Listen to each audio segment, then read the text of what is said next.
bem com vocês? Professora Kelly de Biologia. Sejam bem-vindos a mais uma videoaula. Hoje nós iremos abordar o assunto cromossomos sexuais e herança, mas antes já gostaria de convidá-los a se inscreverem no canal JAF Conecta, curtir, compartilhar com os colegas. É muito importante que outros alunos JAF tenham acesso a esses conhecimentos. Então vamos lá ao nosso assunto de hoje. Nós já estudamos, desde o início do ano, alguns conceitos importantes de genética.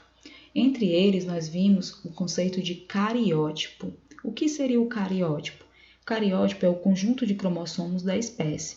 Então, a espécie humana, e assim como outras espécies, possui um conjunto de cromossomos. Esses cromossomos, claro, o número de cromossomos vai variar de acordo com a espécie. A espécie humana, por exemplo, tem 46. Esses 46 cromossomos estão distribuídos em 23 pares. Então, nós temos aqui do 1, 2, 3, até o par 22 e esse último par que é o par 23. No caso aí, eu vou ter dois grupos de cromossomos. Eu vou ter o grupo dos autossômicos, que são esses cromossomos que estão aqui do 1 até o 22, tanto em mulheres como em homens. São cromossomos que definem as mesmas características. Nós temos aqui, por exemplo, vamos supor que nesse par 1 vem aqui a característica, o gene da cor do olho, do tipo de cabelo, da altura, Então, tanto o homem como a mulher vão ter essas mesmas características. Então, eu digo que são cromossomos autossômicos. Observem também que nós somos diploides, porque nós temos cromossomos em pares. Esses pares de cromossomos nós chamamos de cromossomos homólogos, vem um do pai e outro da mãe, por meio dos nossos gametas, o espermatozoide e o óvulo. Outro grupo de cromossomos são os cromossomos sexuais ou alossomos. É especialmente esses dois que estão em destaques. No caso aqui da mulher, o XX, e no caso do homem, o XY. Então, esses dois pares de cromossomos sexuais ou alossomos são os pares que nós iremos hoje estudar um pouquinho com mais atenção, visto que esses pares de cromossomos, eles vão determinar o sexo e também algumas características, que nós estudaremos a seguir. Outro conceito importante é o conceito de sexo homogamético e heterogamético. O que é isso? Observe que aqui, no caso das mulheres, elas têm dois pares, no caso, dois cromossomos X, ou seja, cromossomos iguais. Então, eu vou chamar de homogamético. No caso do homem, como são cromossomos diferentes, o X e o Y, visivelmente percebido também no tamanho, eu vou ter aqui sexo heterogamético. Outro conceito muito importante, são algumas fórmulas, a fórmula das células humanas, como é que se dá essa divisão, que já falei um pouco agora no slide anterior. E aí observem, como eu já falei, nós seres humanos somos diploides, nós temos nossos cromossomos em pares e totalizando um valor de 46 cromossomos a espécie humana. Esses cromossomos são divididos em 23 pares. Esses 23 pares de cromossomos homólogos são pareados, sendo 22 pares autossômicos, ou seja, comuns ao sexo masculino e feminino, e um par sexual, que pode ser XY, se for homem, ou XX, se for mulher. Nesse caso, eu vou ter aqui o último par totalizando aí os 46 cromossomos. Os cromossomos sexuais, é o par, como eu já falei, o alossomos, que vai determinar o sexo. No caso, eu vou ter o cromossomo X e o cromossomo Y. Esses cromossomos, eles são homólogos, parcialmente em alguma região, e estudaremos isso de uma maneira mais atenta agora. Então, observe. Eu tenho aqui o par do cromossomo X, visivelmente maior do que o cromossomo Y. No entanto, observe que eu tenho uma região comum. Nessa região aqui inferior, observe que eu vou chamar de região homóloga. É comum que existam genes nessa estrutura que também tenham nessa estrutura. Então, eu vou chamar isso aqui de região homóloga. Essa região superior, percebam que eu tenho aqui uma diferença. Então, isso vai fazer com que genes que tenham nessa região certamente não vão existir nessa e vice-versa. Então, eu vou chamar essa região aqui de região não homóloga. Então, eu tenho uma região homóloga, que é esta, e eu tenho uma região não homóloga, que é esta. Isso vai trazer algumas informações importantes. Por exemplo, existem genes que vai existir aqui nessa região. Nesse caso, eu vou ter aqui uma herança ligada ao sexo. Veremos como, por exemplo, o daltonismo, a hemofilia, né? São genes que vêm nessa região. Existem alguns outros genes, como, por exemplo, o gene SRY, que é um gene que vai se encontrar nessa região, ou região ímpar do Y, ou não homóloga, e essa herança ela é restrita ao sexo, no caso, restrita ao sexo masculino, visto que nós mulheres não temos o cromossomo Y. Outra herança é aquela parcialmente ligada ao sexo. É uma herança que vai estar nessa região. Ela pode estar aí, né, ter alguma relação sexual também. Dando continuidade, nós vamos falar um pouquinho sobre alguns sistemas, né? O sexo, a determinação do sexo nas espécies, ele é determinado, né, por cromossomos, em sua grande maioria, apesar, né, também de existir, por exemplo, a questão da temperatura, como é o caso dos répteis, as tartarugas, por exemplo, o seu sexo é determinado pela temperatura, né? Então, ovos que são incubados, né, em regiões mais profundas, mais quentes, vão dar tartarugas do tipo macho, enquanto que aquelas mais frias, né, temperaturas mais baixas, vão transformar, né, esses ovos em tartarugas fêmeas. Então, existe aí o fator temperatura em algumas espécies, mas na grande maioria determinado por gametas, né, no caso por cromossomos. E aí nós temos alguns sistemas. O primeiro sistema é o sistema XY, que nós já estudamos, XX mulher, XY homem, e aí nós temos aqui outros sistemas, como o sistema X0, o sistema ZW, o sistema Z0, né? Isso nós iremos encontrar em espécies de insetos, aves, répteis, né? Anfíbios, esses sistemas aí em vários grupos de seres vivos. E aí nós temos aqui alguns exemplos, nós vamos conhecer aqui 3 sistemas, o sistema XY, que já é o sistema que nós conhecemos. Aqui nós temos o homem com 44 cromossomos autossomos, aqueles pares do 1 ao 22, e o último par sexual, que é o XY. Nesse caso, eu vou ter aqui um homem chamado de heterogamético, visto que eu tenho aqui o par sexual com alelos com cromossomos diferentes. E as mulheres são homogaméticas por terem aqui 2 cromossomos iguais. O gafanhoto, né, macho e fêmea, são determinados pelo sistema Z0. Né? Nós temos aqui os 22 cromossomos autossomos e aqui eu vou ter no caso o X, né? Seria no caso não, a existência de um cromossomo, né? E aqui o par, no caso aqui das fêmeas, eu tenho o XX. E aí a fêmea, no caso, ela é a homogamética, enquanto que o macho é o heterogamético. As aves, né, são determinadas pelo sistema ZW. Aqui eu vou ter os cromossomos autossomos, o ZZ, que determina os machos, aqui nesse caso o macho que vai ser aqui o homogamético, enquanto que a fêmea ZW vai ser heterogamética. E aí nesse caso, uma informação importante, em que todas as espécies, quem determina o sexo dos filhos é o indivíduo heterogamético. Então, no caso da espécie humana, quem determina o sexo é o macho, né, no caso o homem, e no caso aqui das aves, quem vai determinar o sexo são as fêmeas, né, porque o heterogamético é que vai determinar o sexo. Aqui nós temos outro exemplo, que é o exemplo das abelhas e partenogênese. Nesse caso, eu vou ter aqui um sistema também conhecido como haploide e diploide. Existem 3 tipos, né, dentro das abelhas de características. Aqui eu vou ter, né, a abelha rainha, fêmea, as abelhas operárias, fêmea também, e o zangão, que é o macho. Como é que é feito, né? Como é que é definido esse sistema? As abelhas rainhas, elas são diploides, ou seja, elas têm os 2 gametas, né, os 2 grupos, né, de cromossomos. No caso do macho, ele é o haploide, ou seja, o zangão ele é fruto de um óvulo não fecundado. Observem, aqui eu tenho a abelha rainha, né, que depois de se diferenciar vai ter aqui os gametas.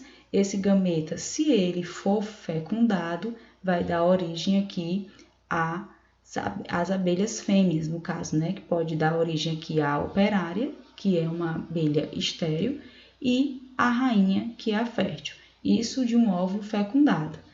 Se o óvulo ele não for fecundado, vai dar origem aqui ao zangão, que é no caso aqui, o macho, né, que vai ter só a metade do número de cromossomos dessa espécie. Nesse caso, a gente chama de partenogênese, né, porque ele vai ter aí a metade dos cromossomos.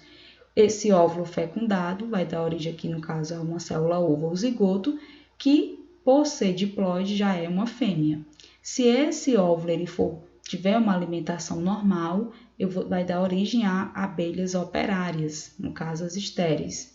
E se esse óvulo ele tiver uma alimentação especial, vai dar origem aqui à abelha rainha. Observem que o tamanho, né, já diz muito sobre isso. As abelhas rainhas elas são maiores e mais desenvolvidas do que as operárias. E o zangão tem a única finalidade de reprodução. Dando continuidade, mostrando aqui mais uma vez como é que se dá a determinação do sexo. Observem que nós mulheres temos 2x, os homens têm XY, as mulheres doam somente ovos do tipo X, então todos os X, né, no caso aqui, esses primeiros X é doado pela mãe, e o que vai determinar o sexo realmente vai ser aqui o par, né, no caso aqui do pai. Né, ele pode doar o cromossomo X, doando o cromossomo X vai ter uma menina, ou ele pode doar o cromossomo Y, nesse caso vai ter um menino. Então aqui é a determinação do sexo pelo sistema XY. Sobre isso, nós iremos falar um pouco agora sobre os tipos de herança.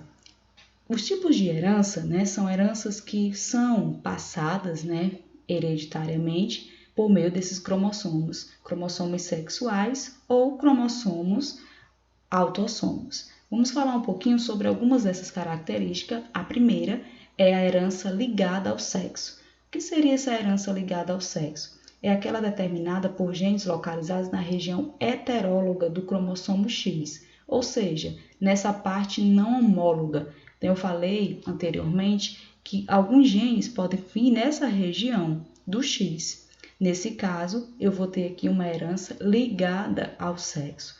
A mais conhecida, né, as mais conhecidas é o daltonismo e a hemofilia.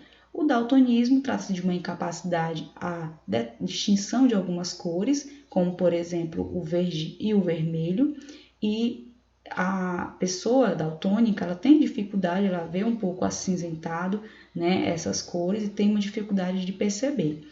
Esse distúrbio é causado por um gene recessivo, e esse gene recessivo está localizado exatamente nessa região do cromossomo X, ou seja, a região não homóloga, ou seja, né, diferente aqui dessa parte do cromossomo Y.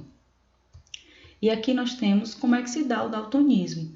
Inicialmente aqui eu tenho um teste, né, vocês observem esse número, se vocês conseguem visualizar aqui um número nessas cores, né, vermelho e verde. Aqui também eu tenho outro número. Se vocês detectarem o número 74, né, aqui nessa região, vocês certamente não são daltônicos. Se enxergarem um outro valor ou não conseguirem detectar, pode ser, né, que essa pessoa tenha uma certa dificuldade de visão e, por conseguinte, pode até ser daltônico. E aqui nós temos como é que se dá isso. Observe, uma mulher normal, uma mulher, na realidade, ela é XX. Ela pode, o gene que vai causar o daltonismo é o Dzinho, né? Então, é um alelo recessivo que causa o daltonismo. Então, vamos supor que essa mulher recebeu o XDzão da mãe e recebeu o XDzão do pai. Então, ela é normal para o daltonismo. Mas se ela recebeu, por exemplo, o XDzão da mãe e o XDzinho do pai, certamente um pai daltônico, ela vai ser somente portadora do daltonismo, mas ela não é daltônica. Se ela recebe o XDzinho da mãe e o XDzinho do pai, aí sim ela vai ser daltônica. No caso do homem, não. O homem ele só tem dois tipos de fenótipo. Ou ele é normal, se ele recebeu o XDzão, no caso da mãe, e o Y do pai, ele é normal. Mas se ele recebe, por exemplo, o X Dzinho da mãe e o Y do pai, ele, no caso um homem, ele vai ser daltônico. Então, existe mais chance de nascerem meninos daltônicos do que mulheres daltônicas, visto que a mulher ela pode ser também portadora. Ela só vai ser daltônica se ela receber os 2 genes para o daltonismo, os 2 alelos dos cromossomos para o daltonismo. Então, isso indica, implica que o homem é muito mais provável de ser daltônico do que as mulheres. Aqui nós temos, por exemplo, outra doença, a hemofilia, no caso, que é um distúrbio na coagulação sanguínea. A pessoa hemofílica, ela não vai produzir um fator 8, que é um fator de coagulação, e ela pode ter hemorragias internas, sangramentos, ou seja, tem dificuldade de coagular o sangue. Para isso, isso é uma questão genética também nas mesmas condições do daltonismo, ou seja, determinado por um alelo recessivo. A mulher também vai ter as 3 possibilidades. Ela pode ser normal, ela pode ser somente portadora, se ela tiver somente um X com um alelo, e ela pode ser hemofílica se ela for receber, no caso aqui, os 2 alelos recessivos. O homem não, basta que tenha um alelo X, recessivo, ele já é hemofílico. Então, segue os mesmos padrões do daltonismo. Outra herança, eu vou ter aqui a herança holândrica ou ligada ao cromossomo Y, ou também herança restrita ao sexo. Essa herança restrita ao sexo é aquela que fica naquela região, como eu mostrei aqui no slide anterior, nessa região do cromossomo Y, restrita, no caso aí, ao sexo masculino. Prosseguindo aqui, nós temos, por exemplo, como herança holândrica, o TDF, que é o SRY também, que é um gene que vai determinar aí a produção das características masculinas, como a produção dos testículos, formação dos testículos, e um probleminha também, uma característica que é a hipertricose auricular. Essa hipertricose auricular é o crescimento de pelos na orelha. É uma herança restrita ao sexo masculino. Mulheres não podem, não têm essa possibilidade, visto que as mulheres não têm o cromossomo Y. Nós temos também aqui a herança autossômica influenciada pelo sexo. Nesse caso, essas características elas não estão nos cromossomos sexuais, elas estão nos cromossomos autossomos. E a sua influência, de alguma forma, a sua característica, ela é um pouco influenciada pelo sexo. E aí nós temos aqui o caso da calvície. A calvície, como ela está nos cromossomos autossomos, ela tanto pode ocorrer em mulheres como em homens. Porém, existe um detalhe. Os homens, por uma questão hormonal, ele tem uma probabilidade maior de desenvolver. Então, o sexo, no caso, os hormônios masculinos, vão influenciar a calvície ser mais comuns em homens também. Aqui nós temos o genótipo, Cesão determina um homem calvo e mulher calva. A mulher, no caso, ela só vai ser calva nessa condição, se ela for Cesão, enquanto que o homem ele pode ser calvo tanto no Cesão, quanto se ele for heterozigoto. Ele só não vai ser calvo se ele for Czinho, enquanto que a mulher ela só é calva se ela for Cesão. E ainda mais, essa calvície ela se manifesta com 40 anos, 50 anos, ela vai começando a se manifestar nessa região, mas não é tão comum também. E, por último, nós temos aqui herança limitada pelo sexo. Esses genes, eles, apesar de estarem também nos cromossomos autossomos, eles se expressam somente em um sexo ou em outro sexo, como é o caso das características sexuais secundárias, como, por exemplo, o crescimento das mamas das mulheres, a produção do leite materno, que também é uma característica limitada ao sexo feminino.